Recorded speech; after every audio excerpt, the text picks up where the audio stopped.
All right, you've probably heard me complain one too many times about matching up, especially out on PBA tour patterns. But what is matching up? What do we have to do? What's the whole point of practicing and getting better if it's just all about these bowling balls and figuring out which ball to use? Well, I'm going to explain it the best I can here in a minute, so stay tuned.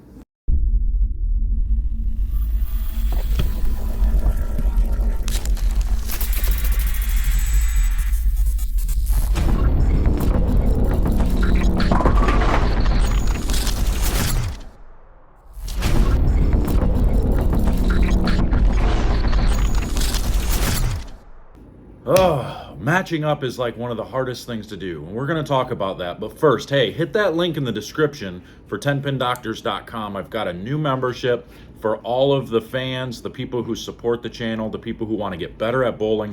There's virtual lessons, there's clinics. For the $9.99 fee, you actually get access to a free virtual clinic every single month that I'll be hosting, talking about a lot of these topics. You'll also get 10% discount on anything in the shop. Any of the actual clinics that we have outside of the virtual clinics, any of the regular virtual clinics, you'll get 10% off of. If you request a clinic and have one in your area, you get 10% off that. And there's other good deals for that as well. So make sure to join that. You get to win bowling balls, you get to win prizes and gifts and all kinds of different things. So make sure to join that. All right, but matching up. Matching up is one of the most annoying things that we have to talk about because it's so hard to see. It's like trying to figure out how to get your ball to read at the right spot.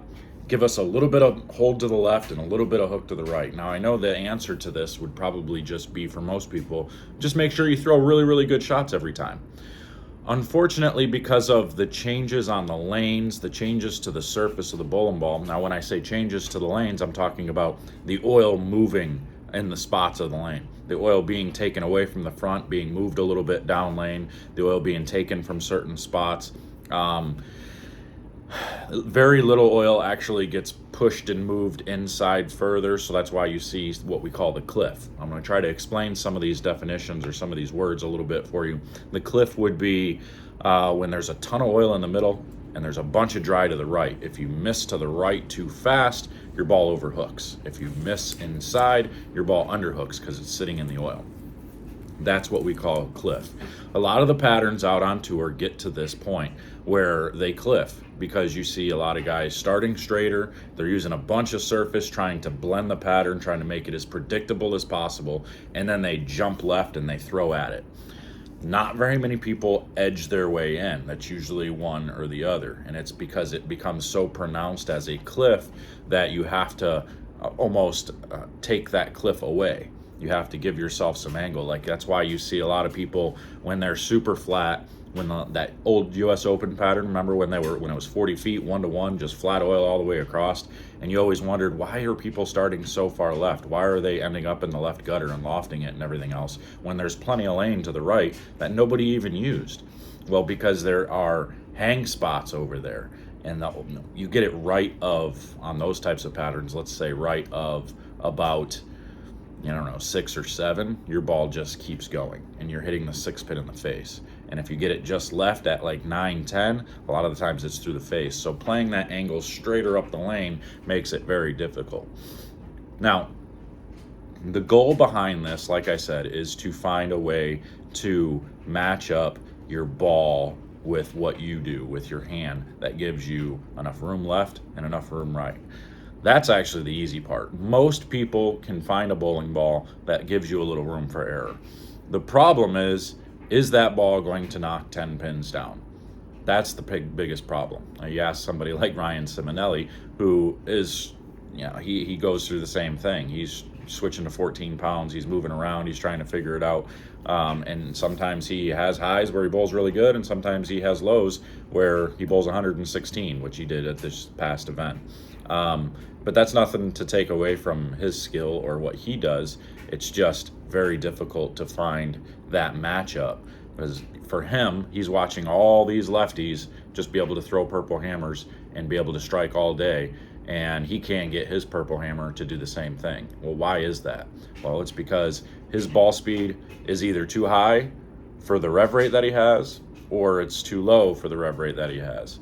And then once he gets that matched up, his tilt is either too high for his speed or too low. And then once you get that matched up, his rotation is either too high or too low. So there's multiple parts of this that is very difficult to match up.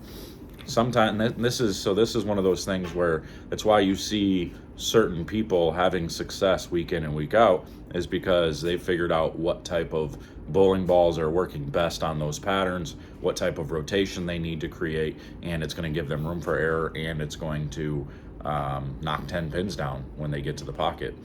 Your strike percentage has to be above 60% if you want to compete out there. And I don't have real stats on what it should be, but I just know that I struck 54% of the time, and I only averaged 216 and ended up missing the PTQ.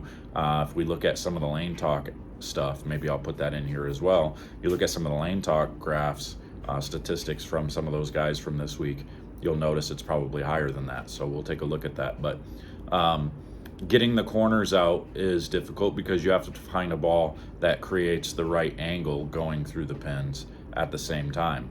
So how do we do that?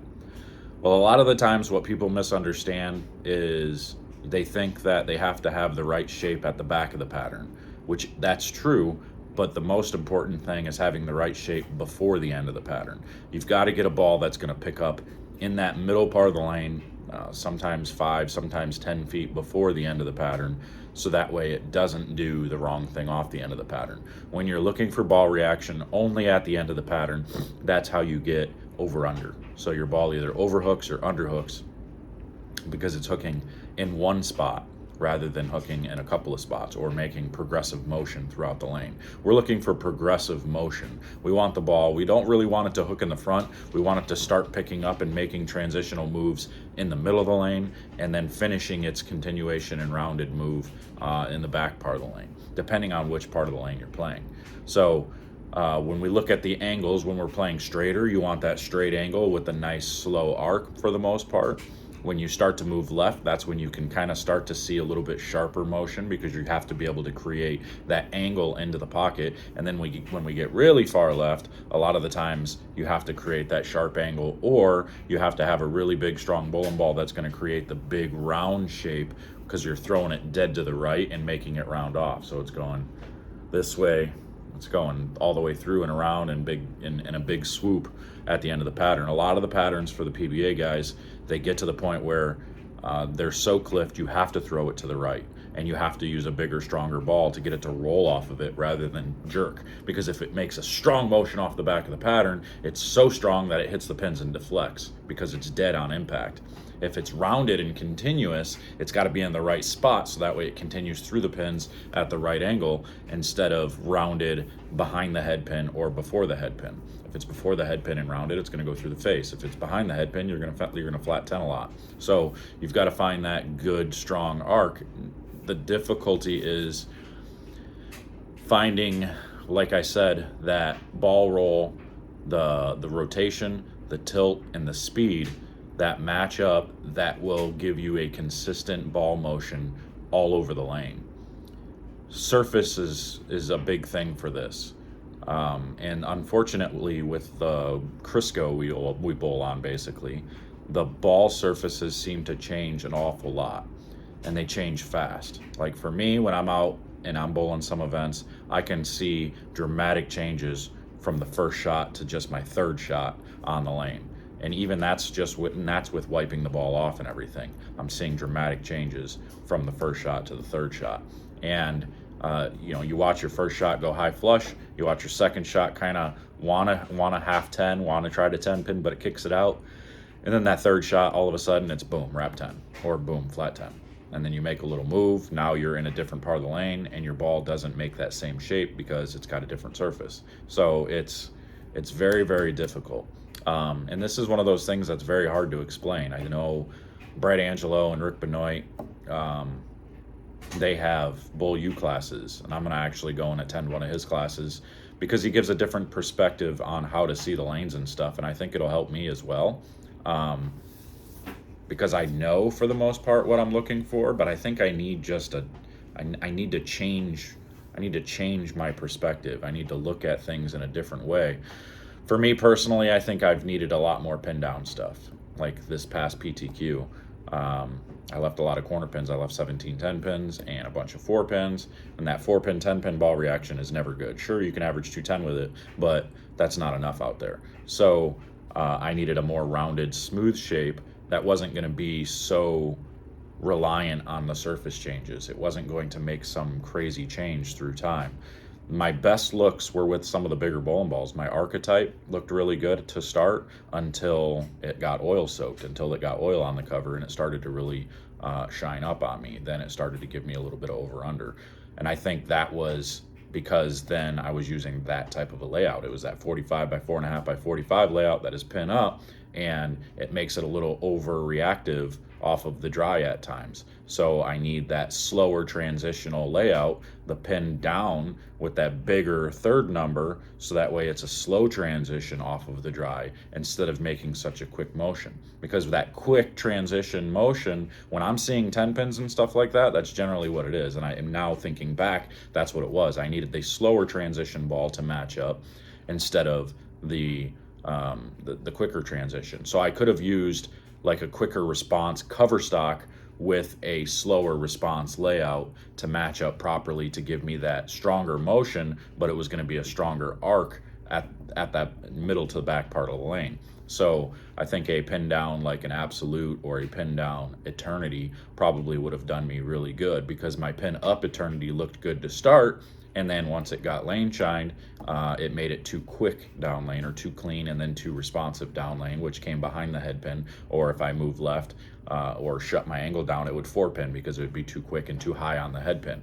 I hope this is all making sense. I'm trying to give you as much of my mindset and information as I can. But I think the pin down one would have made it to where if it got too late down lane, it wouldn't have overreacted and came behind. It would have gave me that light swish strike. And if it would have been too early, it would have been high flush. It would have rounded out and been high flush. So it gives you that distance. So you're looking for that. It's like a flat spot. You're looking for that flat spot that's a foot and a half of area that even if it starts hooking in that a foot earlier, it's still going to be high flush and strike. If it hooks a foot later, it's still going to be a light swish and it's going to strike.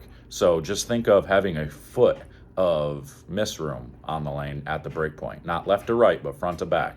That's where the big difference is. Sure, we can create left to right. You can get it a little bit left and still get it to the pocket, and maybe it's going to be a wrap 10. If you get it a little bit to the right, yeah, you can get it to the pocket, but it's probably going to be a flat 10. And if you throw it just right, it's going to strike. But we don't want to have to throw it just right. We don't want to have to throw that many good shots.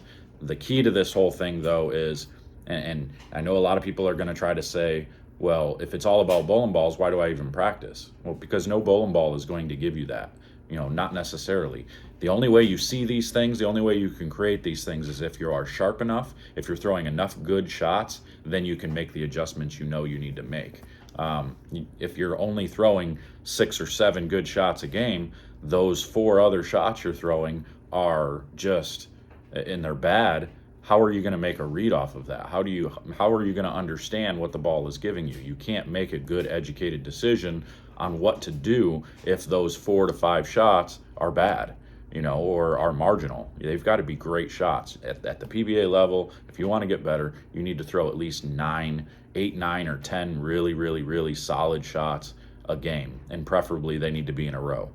So that way you can have 5, 6, 7 baggers out there, and you can make the adjustments that are necessary. And your bad shots need to be marginal. They need to be such small misses that you can still make adjustments off them. So that way, if you miss and you 4-pin, that's a good miss, because your miss in those marginals should be strikes still. If you're matched up, those little marginal shots are going to be strikes instead of 4-pins. So off that 4-pin on a bad shot that's marginal for you, you can actually make the move. So that way, next time when it's marginal, it doesn't 4-pin. This time it strikes, and you get away with that.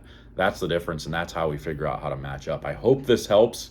But again, guys, remember, hit that link in the description. Help me out here. I'm trying to get as many members on here as I can so I can give away as many bowling balls and as many prizes as I can. I know I have 10 jerseys, $10 $100 gift certificates to Bolify that I'm giving away throughout this season. So make sure to join the membership so you have a chance to win. And make sure to join the membership because we can have conversations like this privately to only members on that website. We'll have these groups, the monthly virtual lessons all through this summer, all through the rest of the year. We're going to do this, so make sure to join. That $9.99 gets you a ton of value just for joining. You're going to get a ton of value out of it, so make sure to join that. Hit the link in the description.